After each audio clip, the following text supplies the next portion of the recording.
നിവിൻ പോളിക്കെതിരെ ഒരു fake allegation വന്നു. But as he's a star, പുള്ളി ഒരു പ്രസ് മീറ്റ് വിളിച്ചു.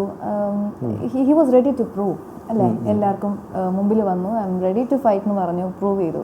പ്രൂവ് ചെയ്യാൻ വന്നപ്പോഴും പ്രൂവ് ചെയ്ത് കഴിഞ്ഞപ്പോഴും only his face was there on screen അല്ലേ. ഫേക്ക് അലഗേഷൻ വന്നെങ്കിൽ പോലും ഏത് കുറ്റം ചെയ്തിട്ടുണ്ടെങ്കിലും ഓക്കെ അവൾ ഇത്രയും പഠിച്ചു മിടുക്കിയാണെന്നുള്ളൊരു ടോക്ക് വരും. ഇനി അല്ലെങ്കിൽ ഓക്കെ അവർ അനുഭവിച്ചതാണ് ഫേസ് കാണിക്കേണ്ടത്. But always why gents, always why men on screen.